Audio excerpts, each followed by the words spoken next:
Damn, he must have fucked him up. This was firebombed. A fiery message that's hard to miss. Police are tonight hunting an arsonist who targeted the home of controversial FriendlyJordies YouTube blogger Shanks.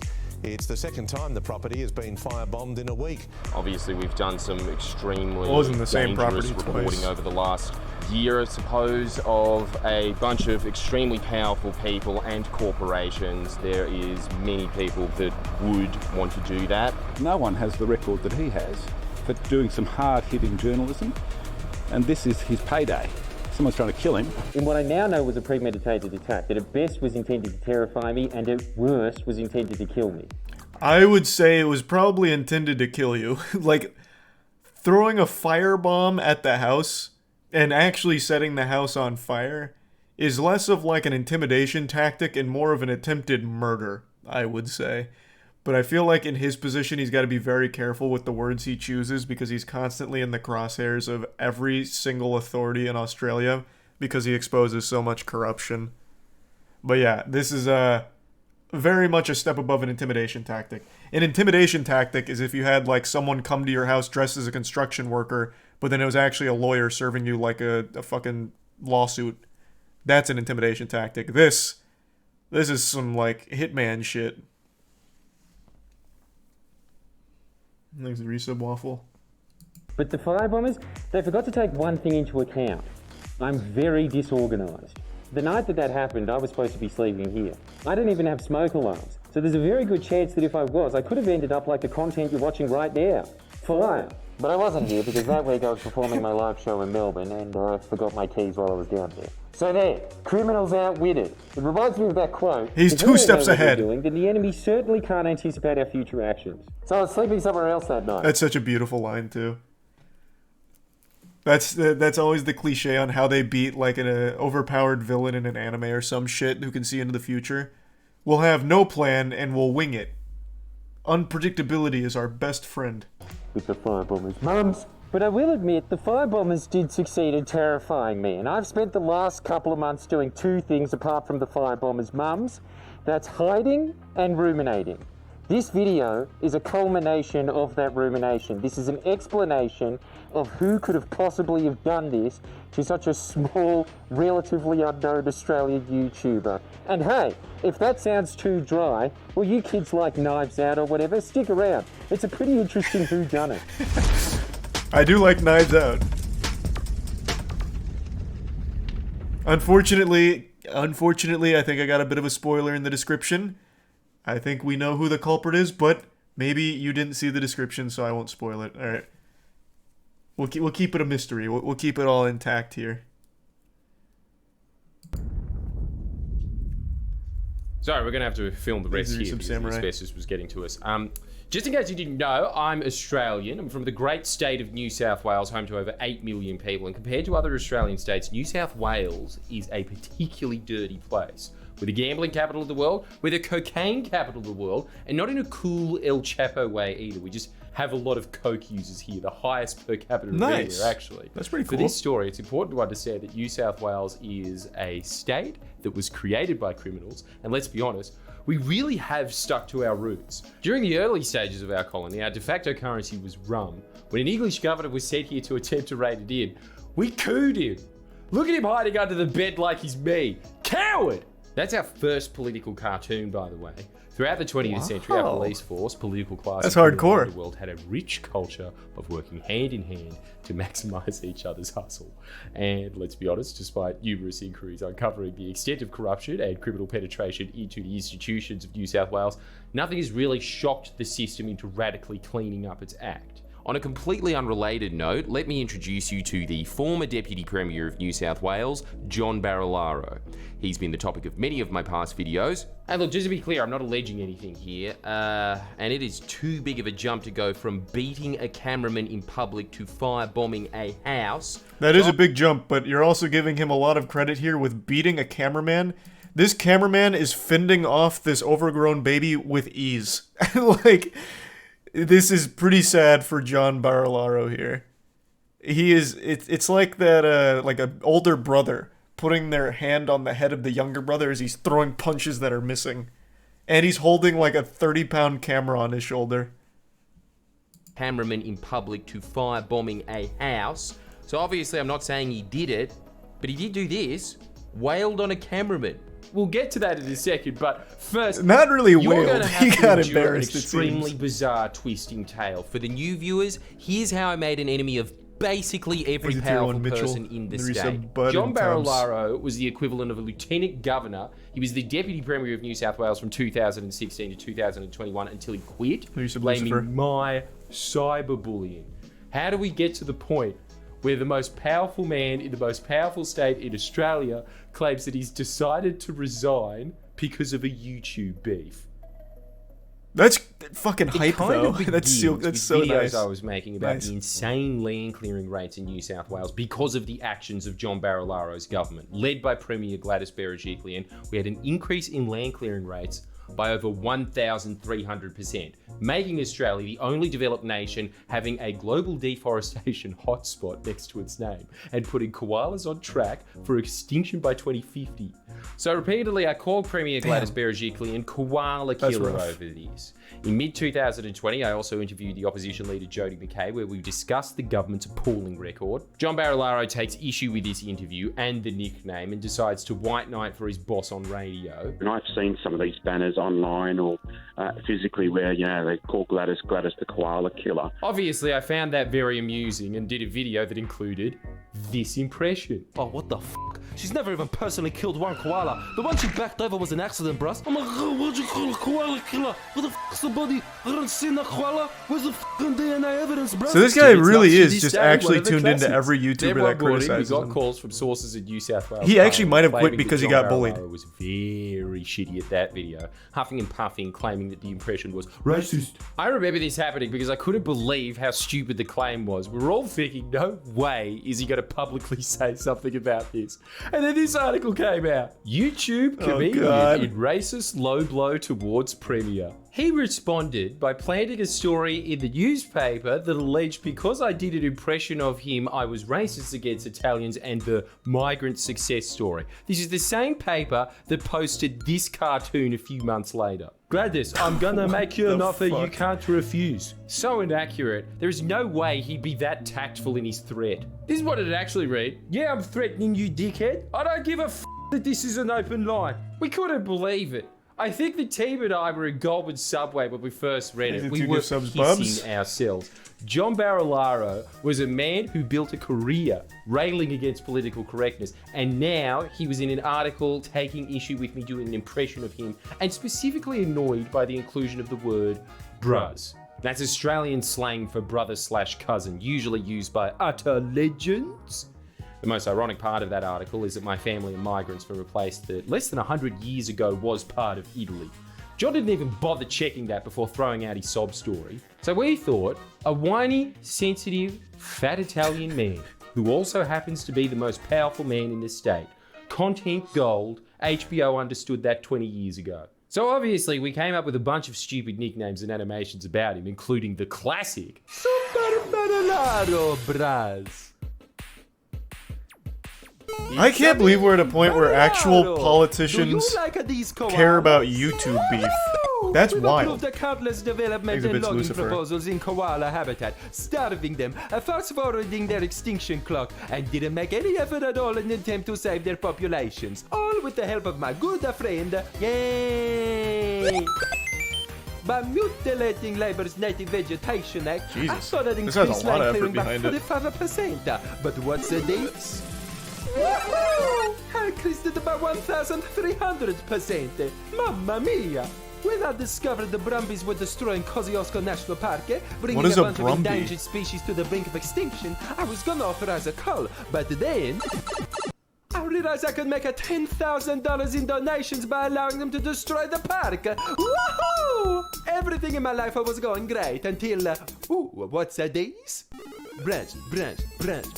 Jesus Christ. Someone hurt my feelings. Wow. We also made some merch.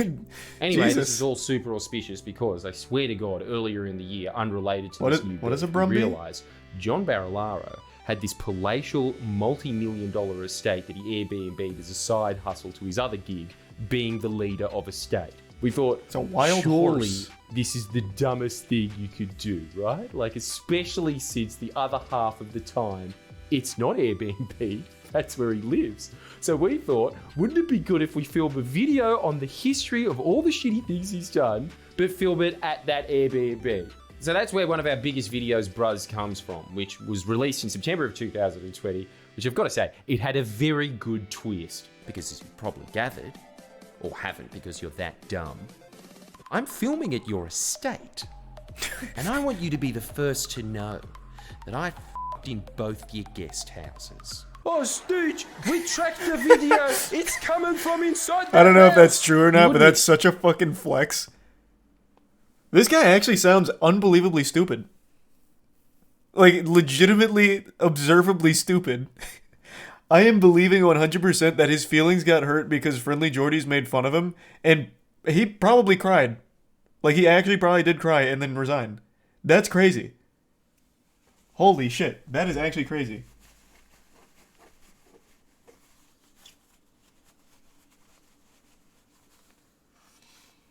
They came on his pillows. Yeah, maybe. I mean, again, I wasn't there to watch him have sex and pound cheeks at John Barilaro's Airbnb or anything. I'm just going to take his word for it. And even if he didn't, he planted the seed of doubt in his head forever now. The guy that makes fun of him also fucked in his beds. So either way, that's a W. Thanks to the bits, Phaedrix. Well, that was sweet. Well, thank you for that, Phaedrix.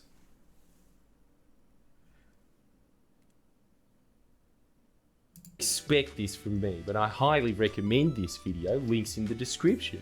Obviously, the video caused quite a stir, front page news in fact, unbeknownst to us at the time, and it was later revealed by New South Wales Parliament after that video came out. John was demanding the police conduct a bug sweep of the property.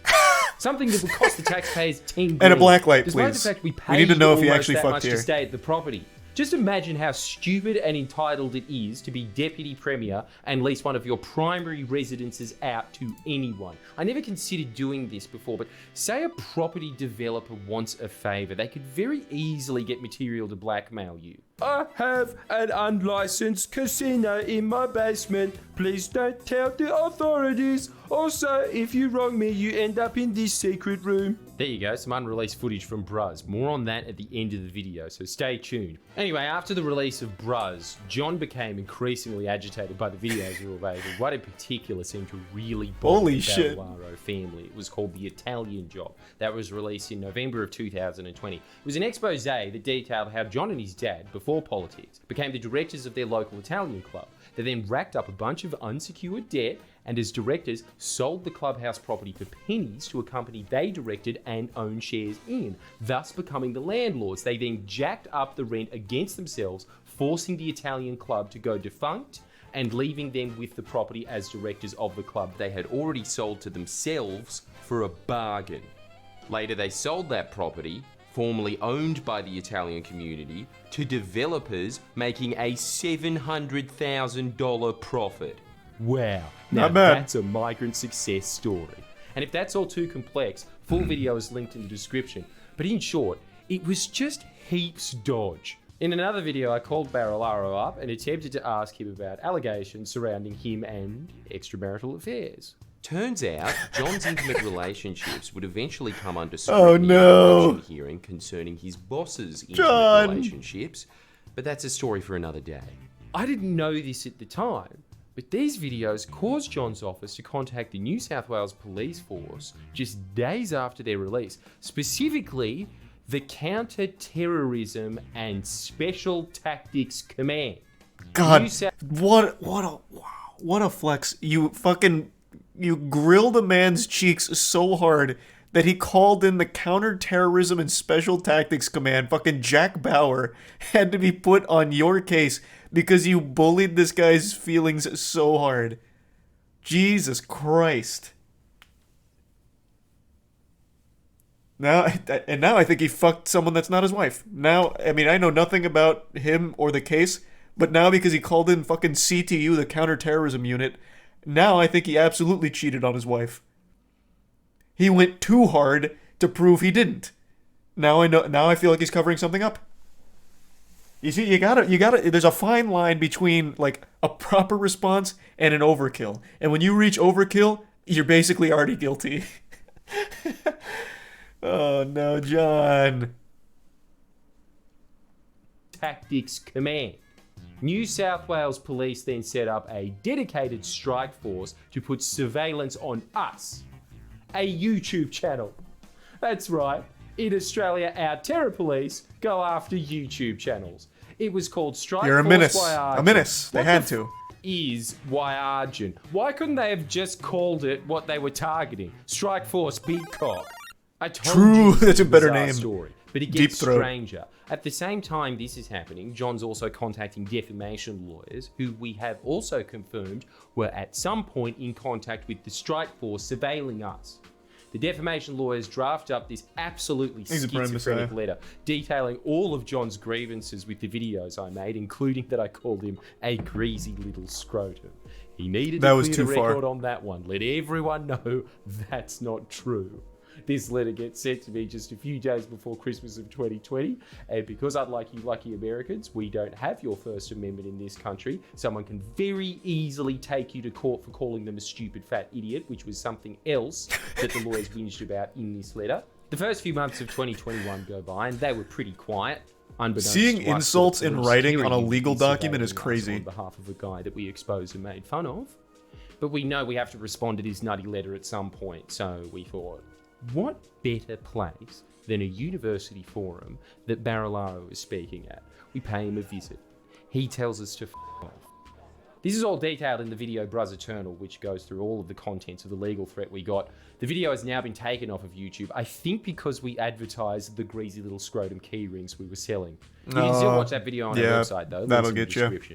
Obviously, this exchange jolted John's Defo lawyers into action, and they filed in the federal court, leaking this fact to the press before we even knew. I had to find out in the press. What am I? A murder victim? Jesus, it's like the night crawlers coming before the cops. Oh, and side note, for his lawyers, he got attorneys who at the time were representing alleged war criminals and a barrister who was just prohibited by court from acting for a client, another one of Australia's most colourful politicians, because of a conflict of interest.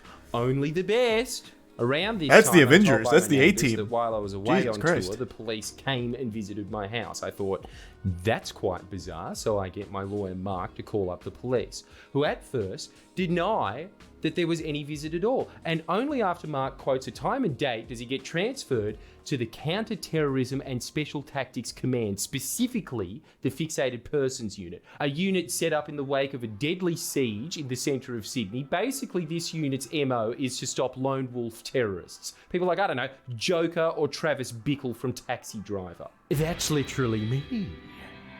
A bigger threat than the Joker, I'd argue. The police officer there informs Mark that he had He's something a warrant far for my stronger. arrest, and he was at my house to arrest me, but I wasn't there. So the police seemingly had time to think, walk back from the brink, and were apparently awaiting legal advice. Anyway, back to the lawsuit. Because we hadn't been served yet, we decided to have a little fun and do what is perhaps the greatest FriendlyJordies gag in history, because we hadn't been handed the documents. We are on the elevator up to Mark O'Brien Legal to ask to be served because it's been a week exactly, and the press knows all about what I've done wrong. But I don't.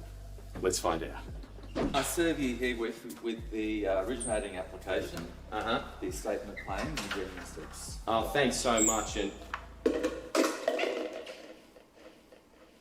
Oh no. So we've been served. And what they gave us, in my honest opinion, is another whiny crock of shit. That was. Does he actually have to? So he's been sued a million fucking times. Does he actually ever have to even defend himself, or does it get thrown out pretty quickly? Because this man has collected more lawsuits than I have Pokemon cards at this point, from the feelings he's hurt.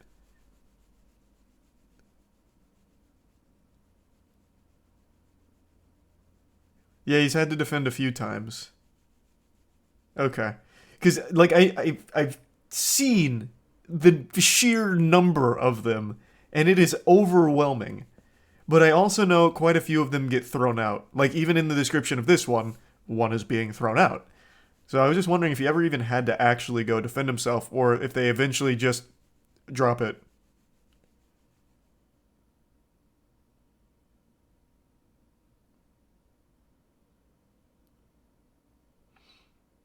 Defamation in Australia is a mess. Maybe. I mean, I don't know Australian law, so I couldn't tell you.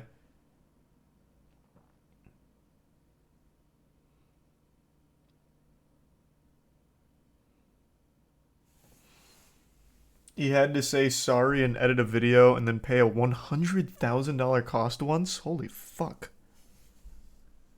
Jeepers. He's a tier 1 trio.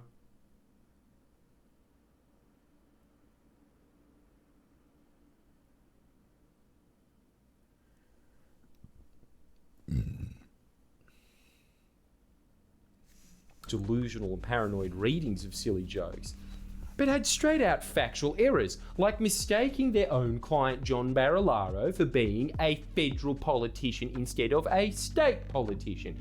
Absolute geniuses. For Americans, that's like lawyers acting for DeSantis or some other governor thinking he's president. Just embarrassingly stupid mistakes for a normal person, let alone lawyers. Not much happens for about a day. Then on the 4th of June 2021, my producer Christo was walking back from uni. Oh, I know this one. Meeting our lawyer Mark that day, so he had the documents on him. Yet on the way back, he bumps into Barilaro himself. Attempted to hand back the documents to tell him about the mistake, you know, being listed as a federal politician. Barilaro basically took no notice. Then, only a few hours later... No, I'm allowed to film it though. No, I'm allowed to film it. No, you're not. Could you film I'm allowed to film it. Could you film this, Mum? You can film it. That's okay. But you're not allowed to, okay? Yeah. I'm not allowed to. Oh, God. You can take my... No, you can take my phone. Oh boy. Jeff Danger just rolled up in the background over there.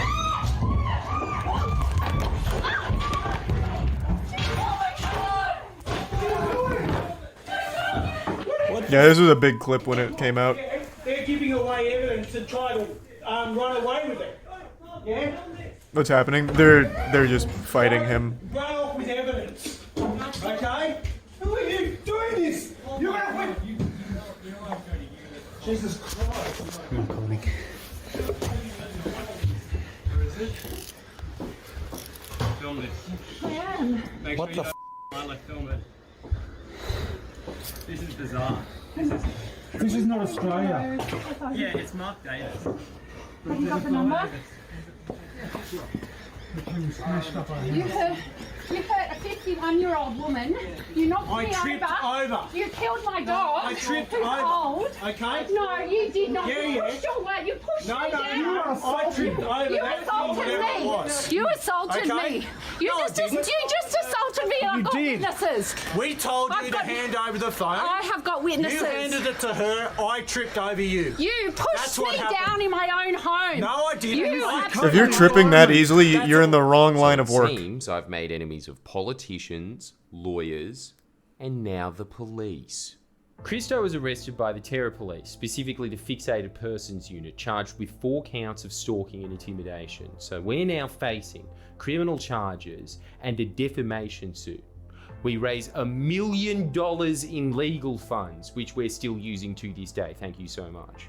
Weeks after the arrest, New South Wales is plunged into lockdown, and I know from how much time I had to spend on it, instead of focusing on his job as Deputy Premier during a crisis, Barilaro is spending a significant amount of his time preparing his defamation suit against a YouTuber. Even Logan It's far more Paul important, had the obviously. decency to back out of that. Barilaro even goes on television to spread lies about his involvement with the Fixated Persons Unit, making the insane denial that he had anything to do with the arrest. Did you ask for the Fixated Persons Investigation Unit to be involved in the arrest of Jordan Shanks' employee, Christo Lanka? Absolutely not. Rubbish again. Rubbish. You know, they want to pitch it a particular way to get community support from their social community. They use whatever means to misrepresent the truth. And again, I'll leave that up to the police. They'll deal with all of this in due course. Right, but just to clarify, so you had no role in that particular unit being But Tom, involved. I've already said, I've actually made it clear. Tom. Well, then just say it. Okay. Now it's for certain. Asking that question is an indictment on your level of journalism. I then release a video that criticised... What? I'm always so blown away by that take. How dare you ask me a question that's not just boilerplate, easy to respond to? You're bad. You suck. Your journalism's bad. Please keep feeding me softballs. I can't think for myself. You're putting me on the back foot. Fuck you. Is he crying? I don't know. John Barilaro's eyes are always tearing up, it looks like. I don't know. His feelings are just perpetually hurt. If it's a rainy day outside, he cries. If it's a sunny day, he cries because it's too sunny. Like, I don't know. He just seems like a really sensitive guy. At least from everything I've seen from him.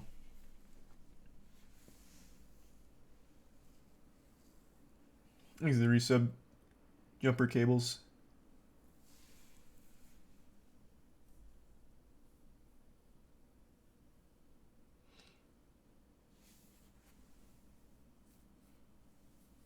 The guy looks like he got... Well, I mean, in defense of John Barilaro, he literally did kind of get cucked by extension.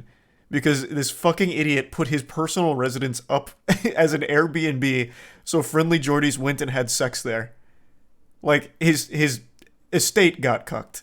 So, of course he's going to be sad forever. Thanks to the resub Condor. Criticises the police's response, and shockingly, I know you're not going to believe this, proves that the guy that complained to the police had something to do with the police being involved in Christo's arrest. Always the one you least suspect. Because of this video, the police asked the court to find me in criminal contempt and launch an application for a suppression order. That's right, the police try to get another criminal prosecution on top of the charges against Christo. Thankfully, it doesn't go so well for the cops. They end up withdrawing the application and paying both Christo and my legal costs of over $20,000. Hey, but Christo's attaboy. criminal charges still hang over him, and my defo case is still ongoing. During this time, Barilaro also decided to publicly announce his intention to resign from politics, basically saying, I forced him to resign. The defamation case definitely playing a big part of this. God, that's so good. I don't know how many of you can endure what I've endured on online. I feel for young men and women, young boys and girls that get bullied on social media. I feel for them because as a bro, you are literally the most powerful person in the region, and you're crying about YouTubers making fun of you so much that you're quitting your job. That is the weakest, softest shit of all time. Actual 14-year-olds get bullied harder than you do, and you know what they do? Continue on and move forward. You're the fucking most powerful politician in the region, and you curl up into the little fetal position suckling your thumb because a YouTuber called you a greasy scrotum. That is wild. That is fucking wild. Holy shit. You know what? I actually don't even think it's the mean words that Jordies says against him. I really think when Jordies fucked at his house because this stupid idiot put his Airbnb or his actual home up for the Airbnb, I think that's what broke him. I think that, like, actually broke his whole soul. I think that was just, like, this big eureka moment where it's like, wow, I'm a fucking idiot. And he couldn't handle the realization. Like, the self-reflection was too much. Overwhelming. Thanks for the 10 gift subs, Nathan. Appreciate that, man. And thanks to the resub Hess and the tier 1 Cam and tier 1 Wiki. And the Bits Paladin. Someone that's been around the traps, a 49-year-old man that's played it rough and tough. Rough and tough, huh? It's made it very difficult for me. As all this is going on, in order to understand how this bizarre and overtly political prosecution came about, Christo's lawyers start issuing subpoenas to Barilaro's staffers. His chief of staff, Siobhan Hamblin, seems to rid herself of certain documents and becomes completely uncontactable by the court or lawyers. It's a pretty serious thing to do, ignoring a court, so the magistrate floats issuing a possible arrest warrant. Until just in time, her lawyers make contact, and she's eventually brought in. That would have been huge, though. That would have been huge. Barrister Emmanuel Kirkasharian. During the cross-examination, Hamblin admits that she got rid of documents from her possession, documents pertaining to Christo's arrest, after she'd already been subpoenaed. We never got those documents, and Hambler never got any punishment for blatantly hiding from a subpoena. Meanwhile, back at the ranch, during this time, I'm also fighting a defamation case brought by Barilaro. I put in an application to have it heard by a jury, something pretty common sense that you'd think you'd automatically be entitled to, right? Well, Barilaro opposed the jury, wanting the case to be heard by a judge only, with his legal team's reasoning being it would be too hard to organise with COVID. Ironically, John was in charge of the COVID roadmap to ending the lockdown in New South Wales. And on the same day his legal team were opposing a jury on those grounds, John was publicly flagging his intention to open up New South Wales ASAP. I lost my application for a jury despite that and was ordered to pay costs to John Barilaro's lawyers for daring to even ask. Now, ready to hear the most mind-bogglingly illogical challenge that we faced during the defo case. One of the things that John was suing me for was saying that he had lied to Parliament. Yet because of parliamentary privilege, basically English law from the 17th century designed to protect politicians' freedom of speech from the King of England getting in your face, in Australia, nothing said in Parliament can be examined by a court. For Americans, Parliament is like Congress. That means I'm unable to present a transcript in which we believe John lied to Parliament in order to mount my defence. John brings a suit against me and then hides behind special parliamentary protections only afforded to him. So my legal team launches an application to strike out that claim, opposed again by Barilaro, who fights tooth and nail to keep that claim in and keep his special protections that prevent his own words from being examined in court. And guess what? We lose. The judge rules that it would be more unfair to deprive Barilaro of the right to vindicate his reputation. What? What is that stance? Than to make it impossible That's just for me blatant to corruption. defend myself. So I'm basically stuck in. That needs to be highly scrutinized ASAP. That is so wild. Holy shit. God damn. Imagine still being bound by a 1700s ruling to protect a politician from saying something stupid in Parliament. Oh my god. Thanks to Tier 1 Han and the Prime Andy and the Resub 0 and the Gift Sub Han.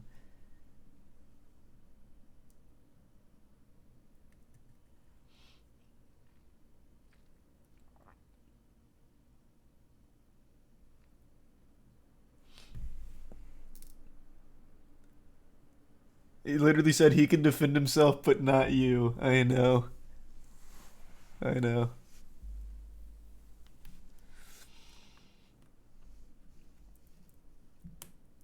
Court with no jury of my peers, a judge that doesn't know the first thing about social media, and I can say that because at one point he was asking for someone to explain to him what tagging is. Well, I mean, that's confusing. That I can't defend myself tough to wrap your head around. It's already an automatic loss for me because my opponent, the man who brought the lawsuit, is protected by a British law from the 17th century.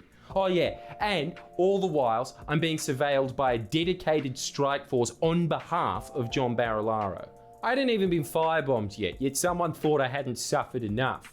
So I entered court-ordered mediation with Barilaro with this knowledge, and we come to a deal. I say sorry for hurting your feelings, pay the cost to his lawyers for the jury and parliamentary privilege, strike out applications that I had already had to pay to them because I lost those, and I stopped selling merch that depicts Barilaro as a scrotum, and in exchange, he drops the defo case against me.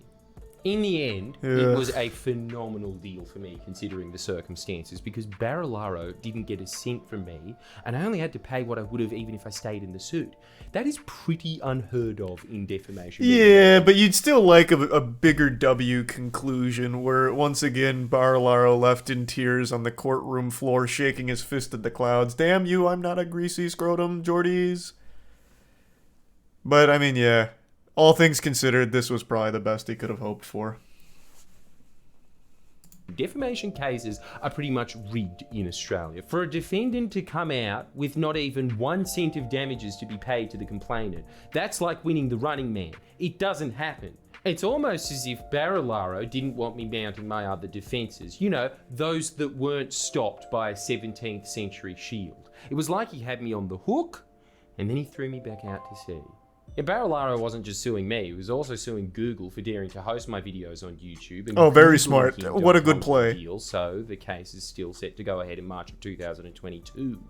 In late December of 2021, I released a video detailing that I had found an Ashley Madison account linked to John Barilaro's email address and personal details. You know the website that had the slogan, That's so "Life good. is short, have an affair." It was hacked a few years ago. Yes. I swear to God. That was as with huge. The rest of this saga, you couldn't make this up. That I can't wait for the reveal, but I just have to once again chime on that. With that Ashley Madison hack, I don't know how many of you remember that. That caused like actual hysteria for maybe like a week. Like on Facebook, like the old gentlemen, they were breaking down like, how could this have happened? The internet is a secure place. My life is ruined. I can't believe it. Like absolutely having this nuclear meltdown because all of their shit was now exposed. It was amazing. It was fucking amazing. Ashley Madison was a place where married men went for cheating on their wife or something. That was the whole shtick. That was the whole basis of the site.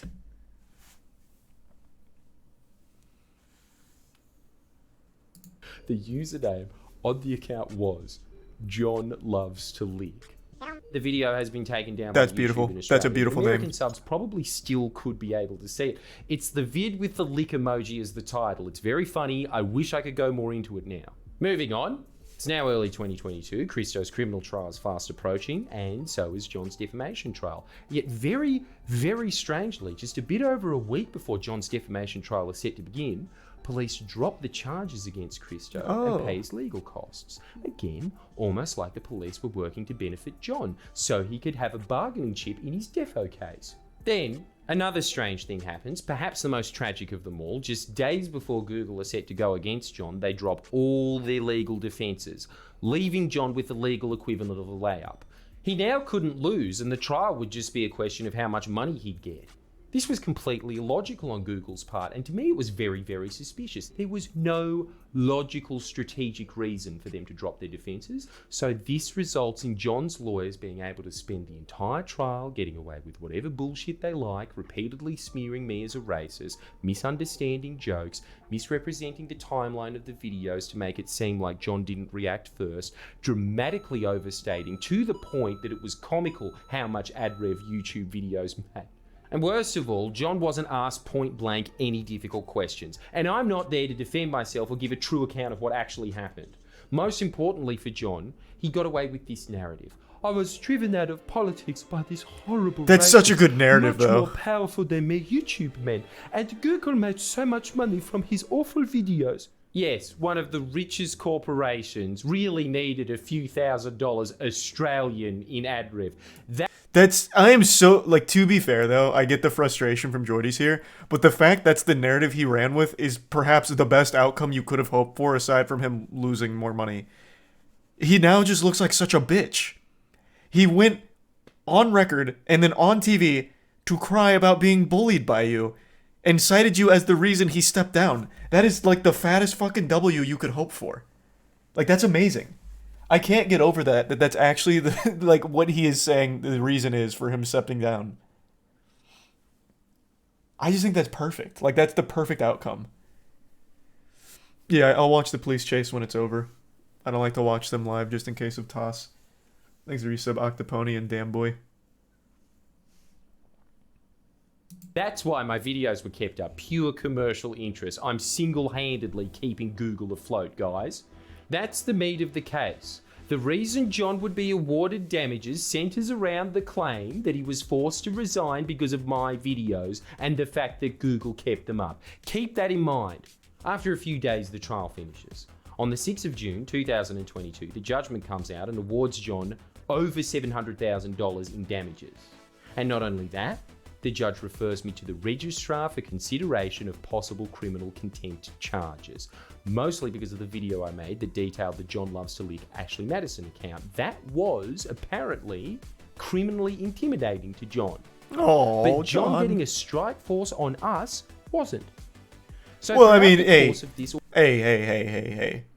John cheating on his wife is so much more traumatizing than a young man and his family being attacked by the counterterrorism goofballs here, right? Like, you can't even put them on the same playing field. An affair is far scarier. And John, I mean, John wears his heart on his sleeve, man. Like, he can't take that kind of stress. You don't get it. You don't get it. So throughout the course of this ordeal, John got away with his chief of staff deliberately ignoring subpoenas, having a police unit surveil us, using police to bring vexatious charges to use as a bargaining chip in a separate civil trial, opposing a jury, hiding behind parliamentary privilege. My grade crime has stayed the same throughout this ordeal, and it just might be why I was firebombed, which is being an annoying pest to a lot of very powerful people in Australia. So John had his big win. But one thing he didn't tell the court, what his lawyers didn't tell Justice Rares, or us for that matter, was that during the trial, John had already had a few very, very lucrative career moves lined right up.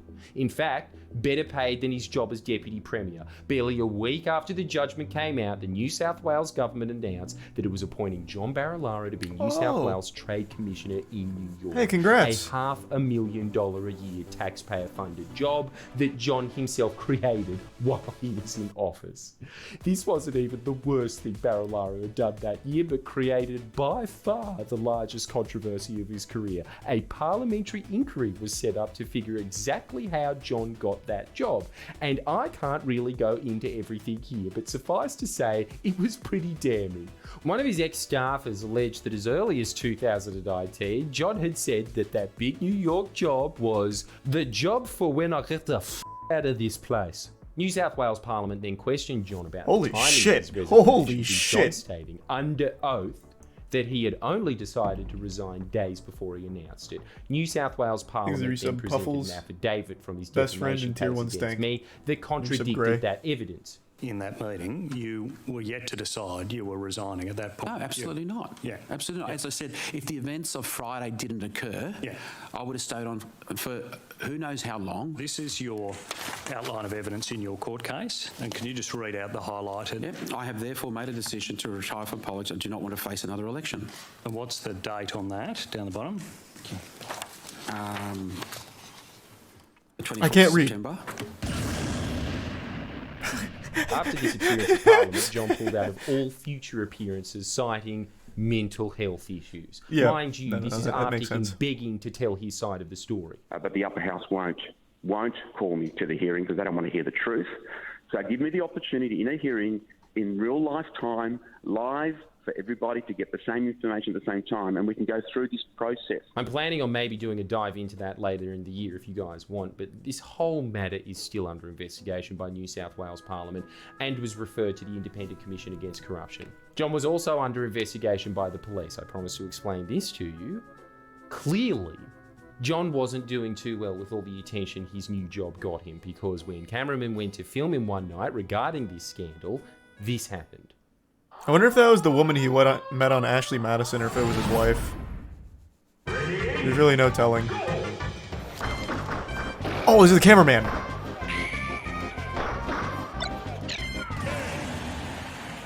It was a Hey, long come on now. and Please. The cameraman wins this. John took the most damage.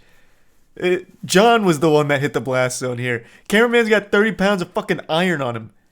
And he is still just manhandling John with one arm. It was a long and winding road to get to that point, but we got there. Ladies and gentlemen, I think we found our firebomber. Dodgy cameraman Matt Costello. So bitter about Barilaro's epic beatdown, he had to prove himself by taking down the man the courts claimed took down Barilaro. For the Yanks watching, that was a joke. The cameraman's gear was broken and he was quite injured from the exchange and couldn't work for a while, so we're now using our legal fund to pay for a legal action against John Barilaro on behalf of the cameraman. Let's go. Just a quick That's so update. good. Days ago, John's charges were dropped on the grounds of mental health. How is that an excuse? Wait, what? Does that work in Australia? So let's say assault and battery, whatever. Like you show evidence like, hey, this is really taking a toll on my mental health. Like I'm really stressed about this, and then be like, oh my god, we're so fucking sorry. Holy shit. Okay, we'll drop the case, please. Take all the time you need to recover from the you know, the mental burden of this whole ordeal. Oh my god, wow. Is that just like something you can actually do?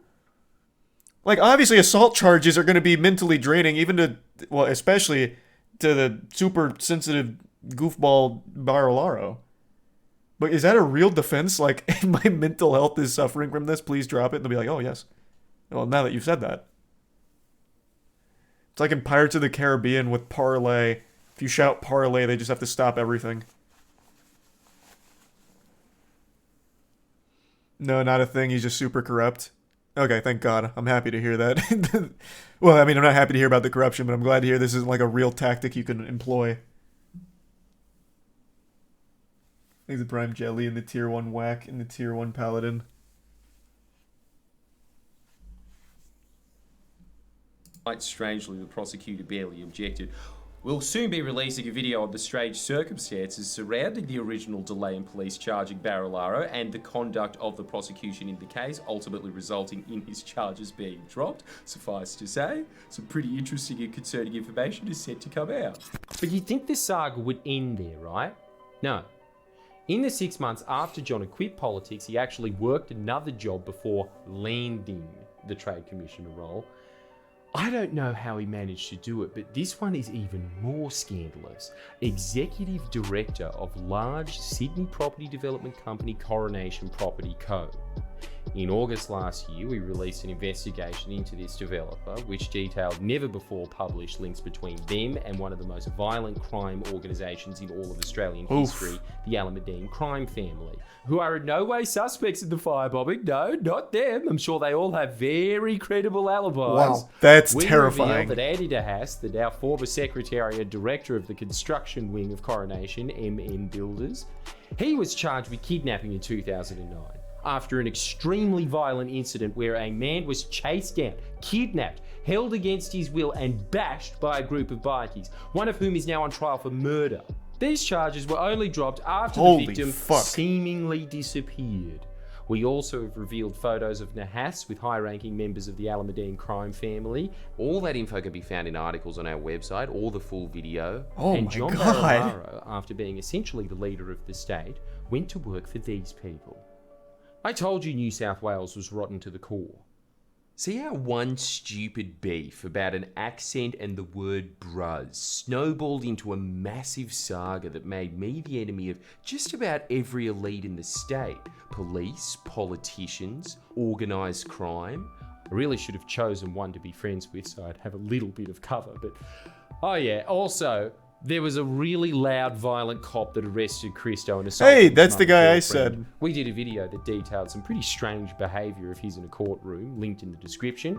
But we're not done. You know how earlier I said New South Wales is the gambling capital of the world? Yeah. The gambling lobby came after me with a criminal prosecution. How fun. Essentially, my producer, Christo, interviewed a terminally ill whistleblower, a man called Troy Stoles. Troy used to work for the gambling lobby, an entity called Clubs New South Wales. It was Troy's job to make sure venues were complying with anti-money laundering regulations.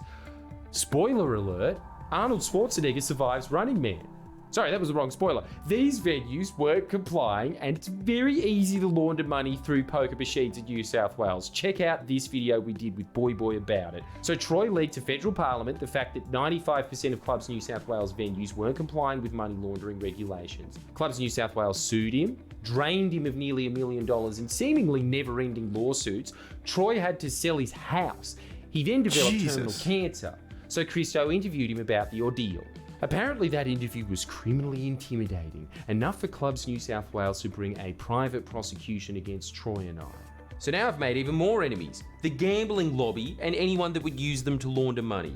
Sorry, after filming this, there was a few updates on this front. Holy Clubs shit. New South Wales fired their CEO, and then days later, John Barolaro tried to become Clubs New South Wales' new CEO. And Clubs New South Wales rejected him. By the way, this came out on the same day John was saying in court that he was too mentally ill to face his assault charges, but well enough to run Clubs New South Wales, one of the most scrutinised jobs in the country right now. Well, the thing is, like, assault charges are a scary thing. That's like a mental ewy. Like, that's yucky. Like, that's, ooh, that doesn't make me feel good. but being in charge of a massive gambling company, that's a yippee kind of feeling. Like, that's two very different sides of like the mental spectrum here. So I can totally understand him not wanting to go to court to face the assault charges. That is very stressful. This is pleasure. This is fun. So I get it. I get it, John. Don't you see?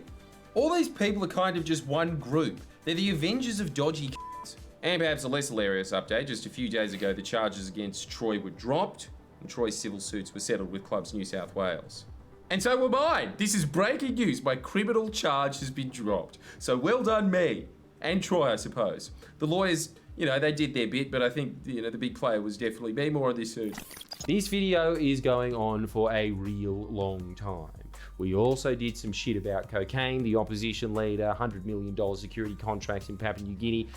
Can't be go over that though, watch it in your own time. What else? Allegations that the former defense minister went all eyes wide shut in Parliament House prayer room. Numerous journalists and politicians publicly admitting their desire to have me thrown in jail. The 7th richest man in Australia threatening to sue me. Numerous other property developers and dodgy bears. I have a longer enemies list than Richard Nixon, so despite having my suspicions, I'm still not completely sure as to who done it.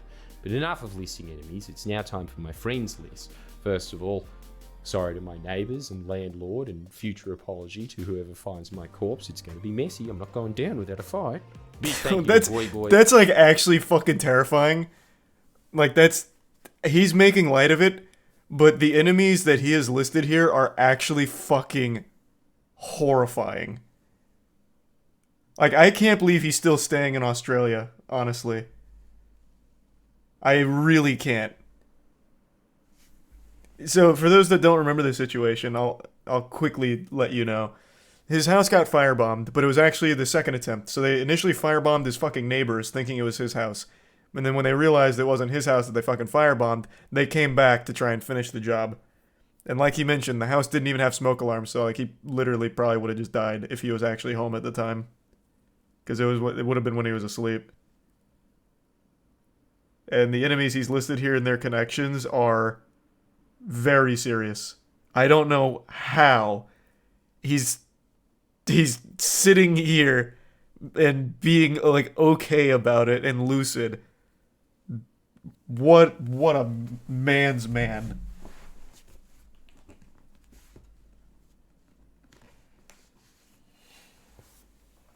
Wow. Pyrocynical, Moistcr1tikal, Isaac Butterfield, Michael West, Kevin Rudd, Chris Mins, Michael Daly, Peter Crenau, my lawyers, and the people that house me in the meantime. And most importantly, you, the viewer. No, actually just my patrons. You guys really helped us in our darkest time and kept the business running. Everything we make from Patreon goes right back to paying the staff and making production possible, so you literally kept us afloat.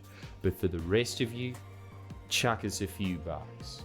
You get early access to videos, extra content, and the more we have, the bigger we get, the bigger the truth bombs, the bigger the firebombs that get hurled back in retaliation. Oh, and a massive thank you to everyone's favourite Russian Australian YouTuber, I Did a Thing, for kitting out my new security. Check out that video.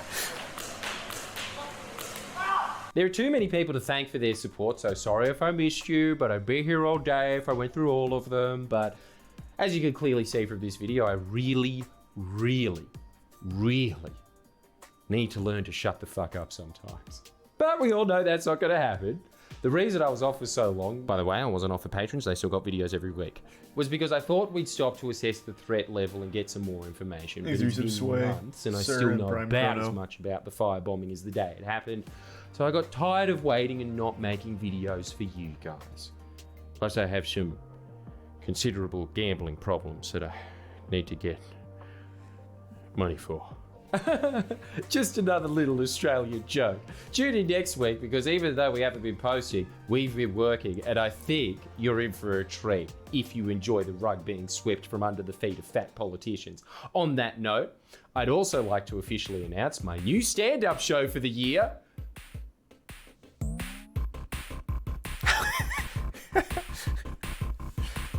God God, that was so fucking good. I can't believe they can't find... Well, I can. After everything I've heard today, I can absolutely believe how they haven't found the firebomber. Definitely not Bruz. Didn't say that. Coming to a city near you if you live in Australia, hopefully. But hey, you never know. If enough of you high flyers in LA, that's right, Shreveport, Louisiana, subscribe, I just might catch a plane there and make the groundbreaking cultural observation that Burger King is called Hungry Jack's here. What up with that? Anyway, get Just your don't eat tickets Burger now King, from what the fuck? FriendlyJordies.com and see Bruise live on stage before the court takes it down or a gang takes me out. To end the video though, I thought I'd enlist the help of you fellow TikTokers, yeah? Get this going on TikTok. At this point, I'm not sure the police can solve it alone, so make the firebombing like one of those murders you guys love to live through vicariously. How do you let her know who did this? Everyone in town's a suspect.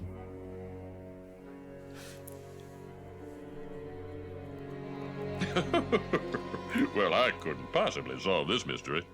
Can you? Yeah, I'll give it a shot. I mean, you know, it's my job, right? And to get you started, I'll give you a clue. Exclusive, definitely real CCTV footage from the night of the fire. Like and subscribe, big vid's coming.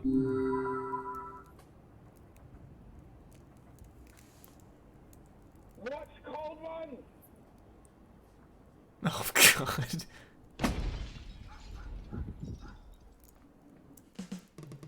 Please share and comment below. That was so fucking good. Hey Jordan, man. I am like genuinely concerned for his safety I had though. too much to drink the other night, and I was kind of pissed off about you stealing my underwear.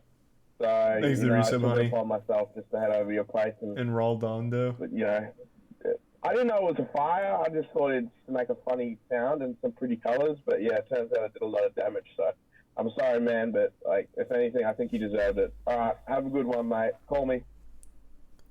Fuck, man. Jesus Christ. He has so many enemies in power over there. Thanks, resub web. I had no idea the list would be that long. Fuck.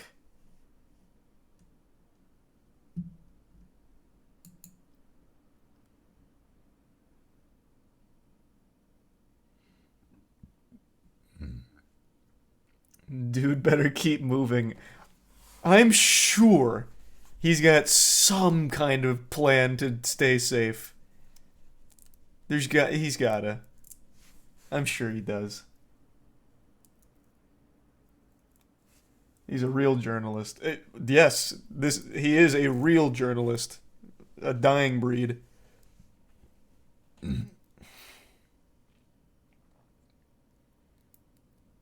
He needs a bunker. What he actually needs is a security team. Like, legitimately.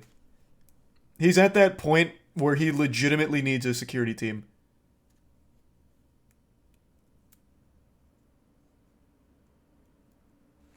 Poor choice of words.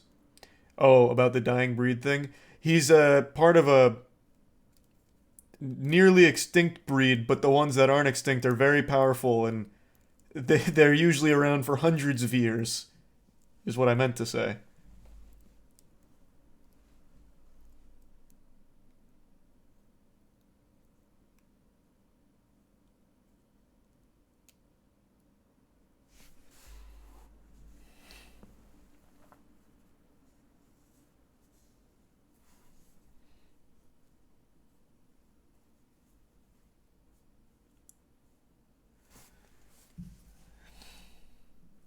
The problem as well is people who hear real journalism but don't like the message and reject it. See, like, I don't really subscribe to that belief, because if you look at some of, like, the real journalists that do great work like jordies, they are very well received by actual people, not politicians and not the elite. Like, that's how you know it's the sign of, like, good journalism. I never really see pushback when you're met with, like, a real journalist.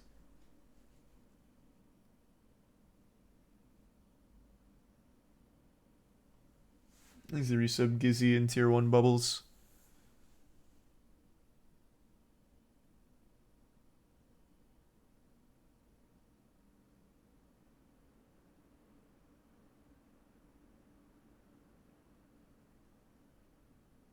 And the Prime Simpy.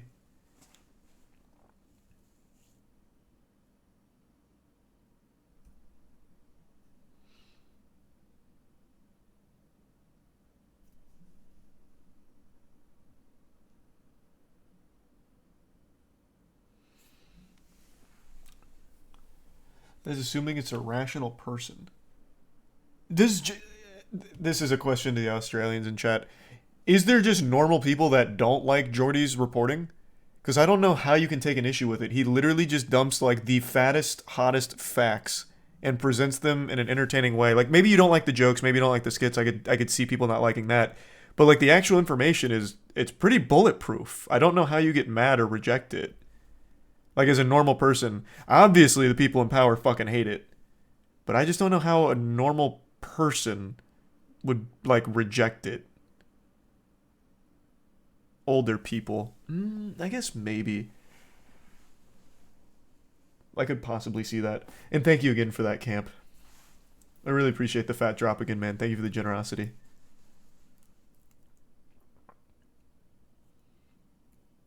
Conservatives hate him. I don't think you're actually Australian. Like John Barilaro is not a conservative. So it wouldn't even be the conservatives that would hate him. I think you're just way off the mark. Yes, he is. Is he? Wait, what? Am I misremembering? No, I don't think so. Yeah, no, he's part of the Liberal Party. What are you talking about? John Barilaro, former Australian politician, served as the 18th Deputy Premier of New South Wales, leader of the New South Wales Division of the National Party of 2021. And then I just saw it. I just scrolled a little too far. I'm just going to Control F. Yeah.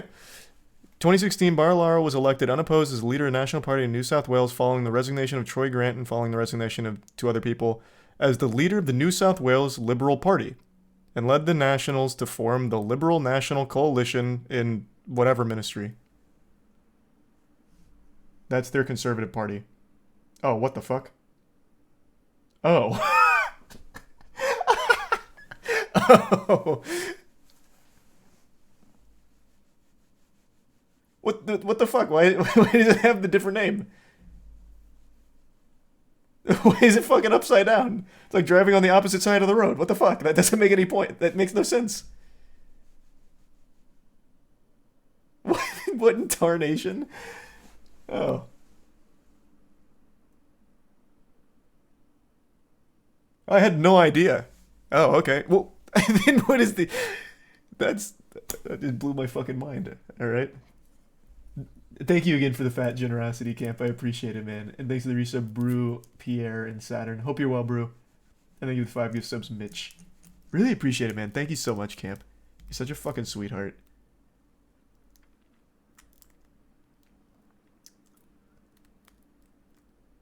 The Labour Party is the other one. Okay. Thanks to the resub, Dev, and the gift sub again, Relic.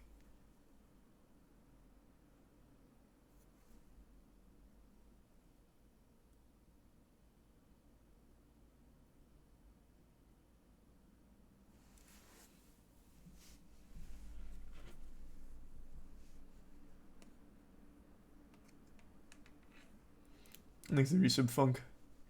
Party doesn't matter, the yeah, no, I know. I've seen quite a bit of his reporting. I'm very familiar. He does not seem to give a fuck. If there's corruption, jordies will sniff that shit out.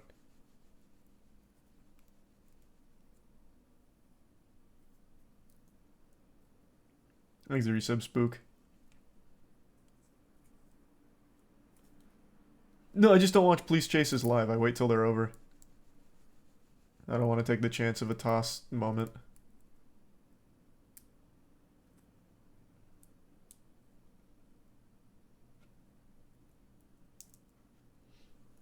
Thanks to the resub, Skeleton and Spy Dermal.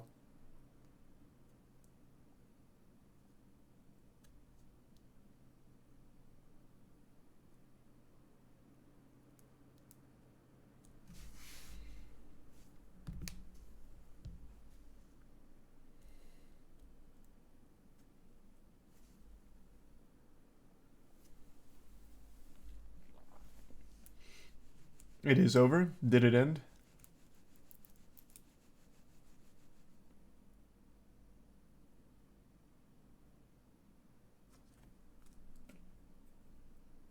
These two give subs bubs.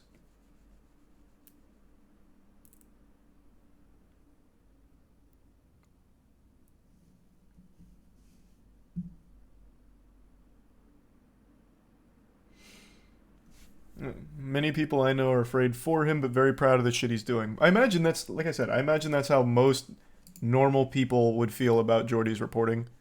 It's just the elites. And I guess I could understand the perspective of old people also get upset about it, because it challenges their beliefs. But I imagine the vast majority are on Jordy's side, because it's pretty irrefutable stuff that he presents.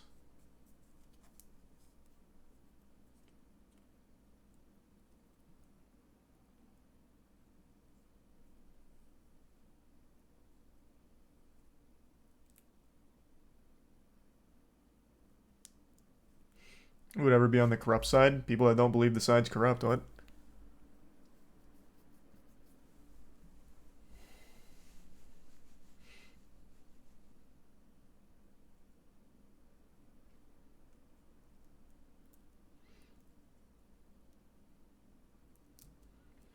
These are bits realist. Yeah, I saw that. I just don't believe it, Adonis. And thanks to the bits, Abigail.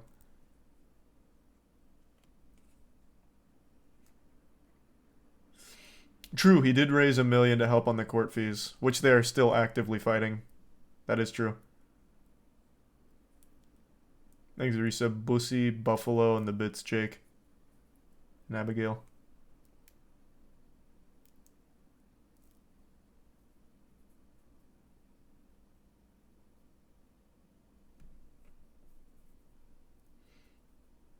No, all of his cases are now dropped. Oh, true. I guess with the addendum now, that is pretty much all of them, right? Does he have any other active ones at the moment? Because Club dropped theirs, and I think that was the last one. Is it Prime Lazy?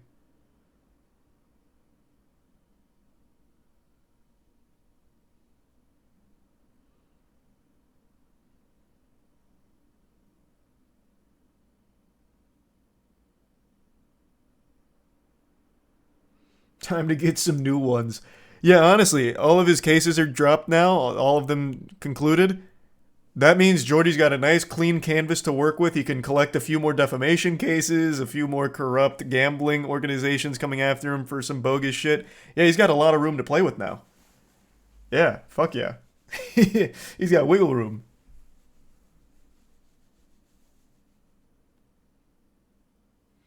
Thanks for Prime, Sammy.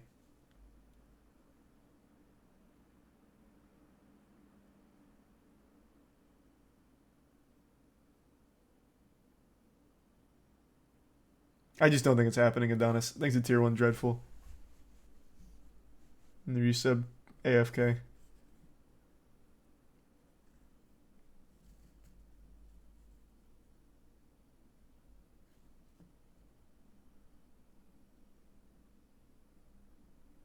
When are you going to get off your lazy ass and fix your posters? Well, I already told you. I'm getting a new frame to replace them, so I don't feel like fixing the one that fell. But yeah, I'm getting a new frame for him. I'm doing a nice display for it. Is it ABC 7?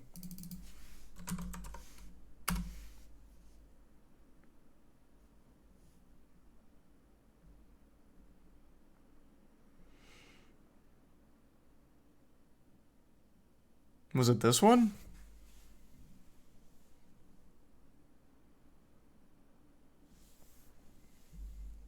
Is it Prime John? Yeah? That's so fucked up. They spoiled what happens at the end. Why would they do that? It's only an 11-minute stream? Was it super short?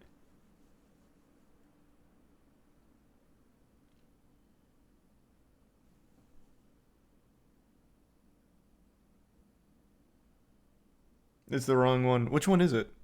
Because I can't imagine that's the one. No, it looks like it was this one, because this is the one that we saw, the super slow speed one. And yeah, they went back and retroactively changed the title to spoil the end. Stop spoiling the ending. Yeah, it's this one. It's just an actual 11-minute stream. I mean, I'll check it out. I'll give it a shake. Give me just a second though. I want to tinkle and fill up my water. Be right back.